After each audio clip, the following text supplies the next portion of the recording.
sahabat anti hoax, balik lagi di BTS atau Bincang Tangkal Hoax episode ke-11 bersama saya Rahma selaku pemeriksa fakta junior Media Mavindo sebagai host BTS kali ini. Sedikit informasi teman-teman, konten BTS sendiri merupakan bagian dari program media, yaitu program yang dilaksanakan Mavindo bersama mitra lainnya untuk mewujudkan ekosistem informasi cyber yang aman. Nah, kawan-kawan semua, pada episode BTS kali ini kita akan membahas tentang lawan hoax dan bijak bermedia dengan kurikulum literasi dari Mavindo. Berkaitan tentang tema ini, kita sudah ditemani oleh Mbak Heni Mulyati selaku koordinator kurikulum literasi media dan tim penulis kurikulum literasi media Mavindo. Berkaitan tentang tema ini, kita sudah ditemani oleh Mbak Heni Mulyati, koordinator kurikulum literasi media dan tim penulis kurikulum literasi media Mavindo. Halo Mbak Heni. Halo Mbak Rahma. Bagaimana Mbak hari ini? Hari luar biasa, sehat-sehat semuanya. Hari ini pokoknya semangat. Kita harus semangat ya Mbak ya dengan diskusi kali ini ya. Iya. Temanya menarik sekali. Ngomong-ngomong nih Mbak Heni sebagai bagian dari tim penulis kurikulum literasi media Mavindo, boleh ceritakan sedikit kepada teman-teman semua secara garis besar dari kurikulum ini sendiri. Silakan Mbak Heni. Oke, terima kasih Mbak Rahma. Halo teman-teman semua dimanapun berada. Saya Heni dari Mavindo. Saya mau cerita sedikit nih tentang kurikulum literasi media. Jadi kalau kita bicara tentang literasi media, sebenarnya kalau di Indonesia sendiri itu perkembangannya agak berbeda ya dibandingkan dengan negara lain gitu. Jadi kalau kita tarik ke belakang nih, seperti Amerika, Finlandia, mereka sudah punya kurikulum yang sudah tersusun dengan rapi dan bahkan masuk dalam jenjang pendidikan. Jadi mereka memang sudah punya literasi media yang sudah lebih siap seperti itu. Sementara di Indonesia sendiri, memang literasi media ini belum banyak nih yang menggalakkan, baru mulai di sekitar awal tahun 2000-an lah seperti itu. Karena sebagaimana kita ketahui, media sendiri kan kalau televisi dan radio kan di luar negeri sudah lebih dulu ini ya berkembang ya dibandingkan negara kita seperti itu. Nah, jadi untuk literasi media ini akhirnya melihat kebutuhan nih sepertinya kita juga perlu loh untuk melihat adanya literasi media bagi masyarakat, adanya kurikulum yang memang bisa digunakan oleh masyarakat. Nah, jadi itulah kenapa akhirnya saya bersama tim dengan Mas Ri dan juga Mbak Ayu kita membuat kerangka kurikulum. Tapi prosesnya nggak langsung jadi ya, ada banyak proses yang kita lakukan.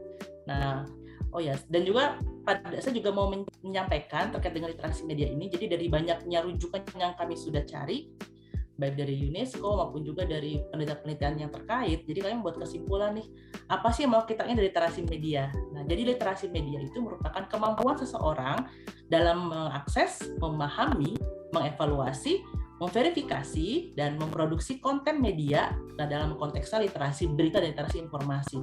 Jadi itu kita batasi, karena tadi kan pengertiannya sangat luas. Saya mau cerita nih langkah-langkahnya apa aja nih, Mbak Rahma? Oh boleh, silakan. Oke, siap. Jadi sebelum kami menyusun kurikulum ini, di awal tim membuat kayak semacam literatur review atau kajian pustaka nih tentang kurikulum yang ada. Jadi kita coba lihat ada apa saja sih di kurikulum literasi media seperti itu. Nah, kemudian kita lihat situasi yang sedang terkini apa sih terkait dengan literasi media. Nah, sekarang kan kita di era banjir informasi nih, kita di era banyak informasi yang hadir dan ada juga nih konsekuensinya. Salah satunya adalah beredarnya hoax.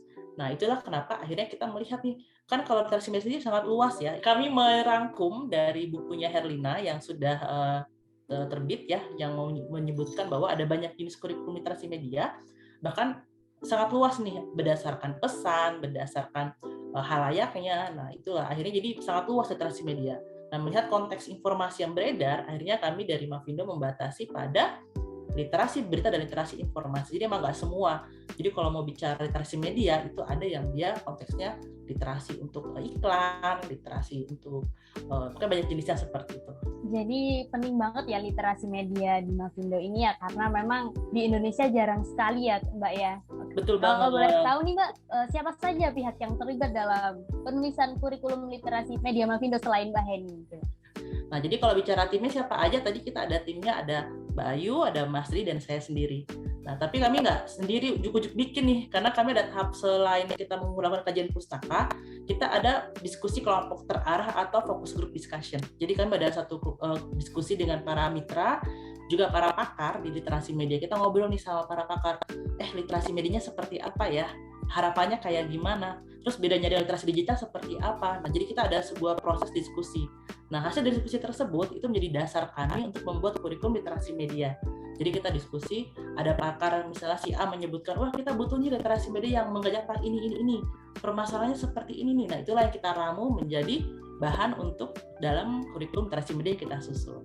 Seperti itu. Jadi memang nggak serta-merta kami bertiga, tapi kami dibantu juga oleh tim-tim yang lain, dari itu di jurnalis, juga dosen, juga praktisi di literasi media.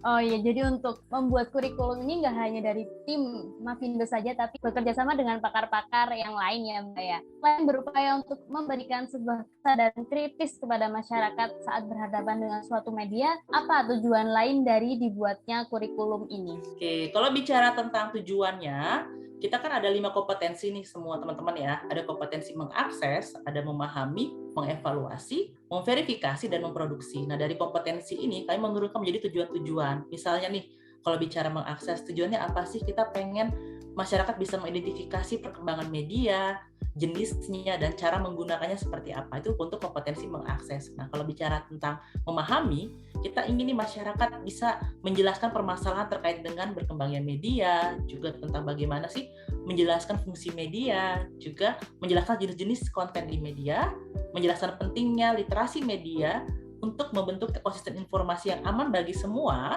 menggambarkan alur pemberitaan, pelaporan, dan kerja-kerja jurnalistik. Jadi kami juga memberikan informasi kemasan tentang itu. Kemudian juga menjelaskan kode etik jurnalis dan pedoman pemberitaan media siber, serta menjelaskan etiket dalam menggunakan media. Ini dalam kompetensi memahami. Nah, sementara itu dalam kompetensi mengevaluasi, kita ingin masyarakat nih bisa menilai apakah sebuah konten sudah mengandung unsur-unsur signifikansi, urgensi, kedekatan, aktualitas, dan juga akurasi. Nah, kemudian kalau ngomongin memverifikasi, kita ingin nih masyarakat bisa mendeteksi apakah sebuah informasi sudah mengandung fakta atau belum.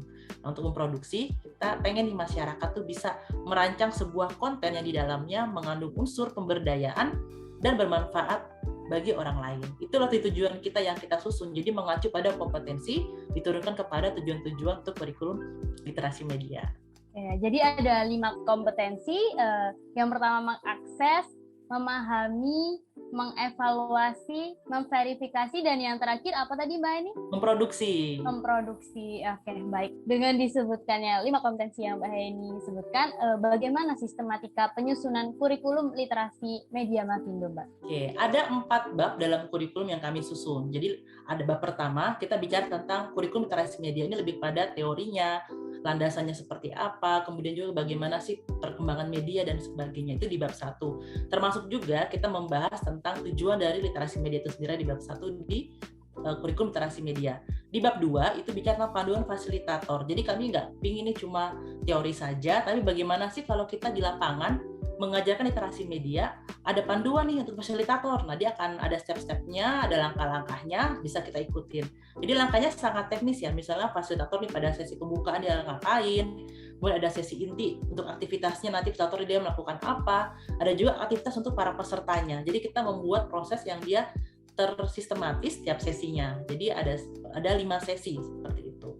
Nah, kemudian pada bab 3 ini bicara tentang panduan materi pelatihan. Jadi kita pingin nih ketika ada narasumber dari manapun, ketika mau menyampaikan materi pelatihan, ada nih acuan yang sudah kita bikin. Jadi tidak melebar atau nanti materinya berbeda dan sebagainya. Tapi tidak kaku ya, artinya nggak harus plak dipakai nih semuanya, tapi kita bisa improvisasi dalam contoh misalnya bisa dikembangkan, atau dalam hal isi konten yang memang ini relevan dengan yang sekarang. Jadi sangat terbuka untuk bisa diimprovisasi oleh pematerinya. Nah, kemudian pada bab 4 ini berisi tentang ulasan dari pakar dan mitra Mavindo. Jadi kita juga minta nih pakar-pakar yang sempat terlibat di awal tadi menulis tentang literasi media. Jadi ada dari dosen, dari jurnalis, mereka menulis bagaimana sih literasi media dalam perspektifnya masing-masing.